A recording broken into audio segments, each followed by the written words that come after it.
इस बार देख लेना, जो विधायक है वर्तमान का भालू का भी पसीने आते हुए मैं दिखाऊंगा चुनाव में। किंग मेकर इस बार भी डिप्टी साहब, पूर्व डिप्टी दुष्यंत चौटाला ही होंगे अगली सरकार में।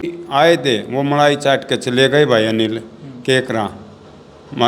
जो मेन वर्कर थे, जो पुराने जुड़े हुए थे, उन्हीं को टिकट देने चाहिए थे भाई। दुष्यंत की भी ये कमियां रही हैं, उन्होंने मान भी ली हैं ये कमियां।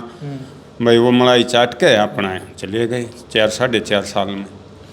नमस्कार, आप देख रहे हैं हरियाणा स्पेस। मैं अनिल खत्री। इस समय बड़ौदा हल्के में हम मौजूद हैं और हमारे साथ जेजेपी के बड़ौदा हल्के के अध्यक्ष सुरेंद्र मलिक हैं और साथ में जिला पार्षद भी हैं।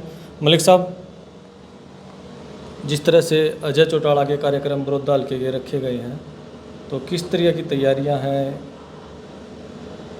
सबसे पहले तो मैं हरियाणा स्पेस के सभी दर्शकों को धन्यवाद देना चाहता हूं, जो कि इस हरियाणा स्पेस को इतना बढ़ावा दे रही है। सोशल मीडिया में बहुत अच्छा चैनल चल रहा है, मैं सब इस चैनल को हार्दिक बधाई देता हूं।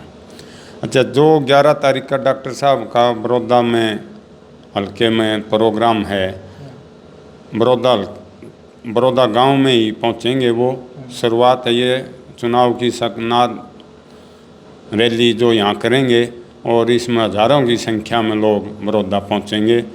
और आज हमने मीटिंग भी ली है वर्कर्स की, और सारे वर्कर्स तन मन धन से इस रैली को सफल बनाएंगे। मलिक साहब, जिस तरह से लोकसभा चुनाव रहा, लोकसभा चुनाव में जेजेपी को नाम मात्र वोट मिले, काफ़ी निराशाजनक जो प्रदर्शन जेजेपी का रहा। विधानसभा चुनाव की बात करें, क्या उम्मीद आप लोगों को है? भाई अनिल, लोकसभा चुनाव अलग मुद्दे से होता है और विधानसभा का चुनाव अलग मुद्दे चलते हैं। तो इसमें हमारी पार्टी बहुत ही अच्छा परफॉर्मेंस करके दिखाएगी। ये तो आप भी लोग घूमते हो और पत्रकार हो, आपने तो सभी बातों का ज्ञान है।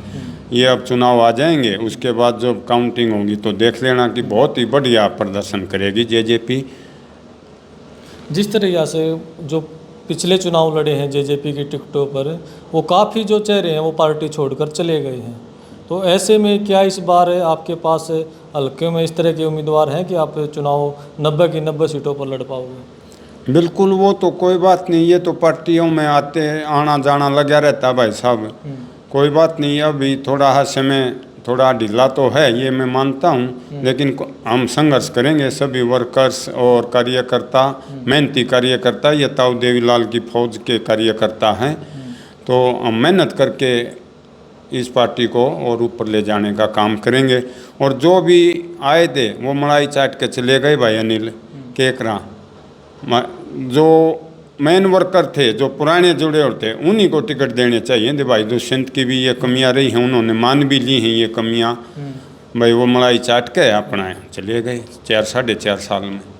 जो नाराज़गी सरकार से होनी चाहिए थी, बीजेपी मुख्य सरकार में जो पार्टी रही है, बीजेपी से ना होकर दुष्यंत चौटाला से लोग ज़्यादा नाराज़ रहे हैं। भाई इससे नाराज़ नहीं हुए हैं मेरे हिसाब से, कि इन्हें बीजेपी के खिलाफ वोट मांगे थे और लोगों ने दिए भी। बहुत ही मान सम्मान रखा दुष्यंत जी का, जो कि डिप्टी सीएम भी बने हरियाणा प्रदेश के। लोग नाराज़ थे कि बीजेपी में ना मिलना चाहिए था इसने, और फिर किसान आंदोलन आ गया बीच में। भाई साहब ने इस्तीफा दे देना चाहिए था मेरे हिसाब से। जब पिपली जो कांड हुआ तो उसमें ये किसान मजदूर की पार्टी है और वही लोग इससे खपा हो गए, तो इसीलिए ग्राफ नीचे रहा पार्टी का लोकसभा में। और हम पुनः मेहनत करके पार्टी को ऊपर उठाने का काम करेंगे। जिस तरह दीपेंद्र हुड्डा कहते रहे हैं जेजेपी तो ख़त्म हो गई है, लोगों के साथ विश्वासघात किया और एक भी सीट नहीं आएगी, जमानत भी नहीं बचेगी। लोकसभा में तो कुछ ऐसा ही दिखाई दिया और विधानसभा में भी वो कह रहे हैं कि खाता भी नहीं खुलेगा। ना दीपेंद्र भाई साहब तो ऐसे ही भाई, विपक्ष का काम है, उनका तो बोलने का काम है कि भाई जमानत जब्त पार्टी है।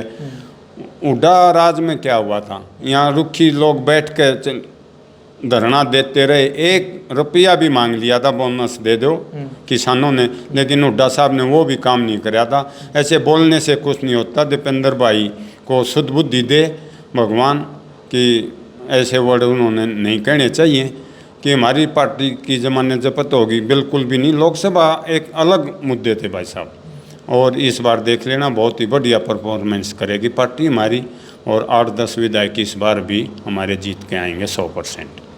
बीजेपी भी कह रही है तीसरी बार सरकार बनाएंगे।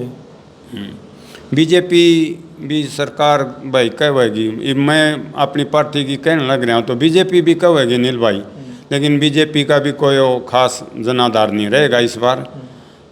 किंग मेकर इस बार भी डिप्टी साहब, पूर्व डिप्टी दुष्यंत चौटाला ही होंगे अगली सरकार में। इस सरकार में भी? हाँ, बिल्कुल। जो ये 2024 में भी अक्टूबर में चुनाव होने हैं, उसका किंग मेकर डिप्टी साहब होंगे। ऐसा कैसे लग रहा है आपको भाई इस बार भी दुष्यंत चौटाला किंग मेकर होंगे?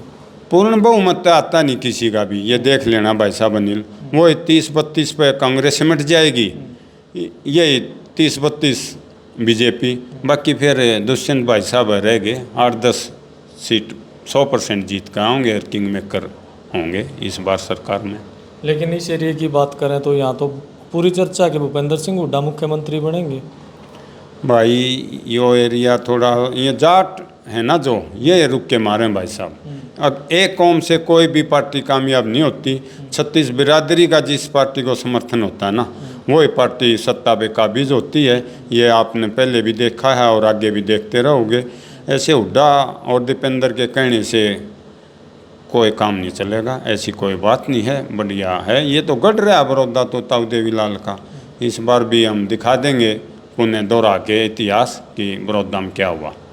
तो बड़ौदा में आपके पास हैं चेहरे जो चुनाव लड़ लेंगे? बिल्कुल हैं, पुराने कार्यकर्ता हैं जो कि 3-3 पीढ़ियों से आज भी जुड़े हुए हैं।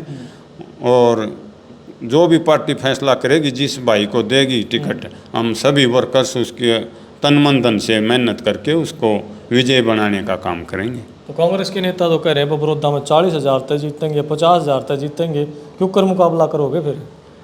भाई न्यू तो कहने तो वही बात है, बार बार मेरे को वहीं जा नील, वो तो 60,000 तक भी कह देंगे, उनके कहने तो कुछ नहीं होता। इस बार देख लेना जो विधायक है वर्तमान का, भालू का भी पसीने आते हुए मैं दिखाऊंगा चुनाव में। क्यों कर लगा पसीने आएंगे? पसीने भाई साहब इनका वो तो मन कही थी, एक जाट कम्युनिटी के सारे बोलने ही हैं। जाट हम भी तो जाट होंगे, हम जेजेपी में हैं और हमारी पार्टी में और भी पंडित भाई भी हैं, बहुत से सरपंच हमारी पार्टी से जुड़े हुए हैं। मैं पार्षद हूँ खुद, 2-3 पार्षद मेरे खुद पार्टी में जेजेपी से समर्पित हैं।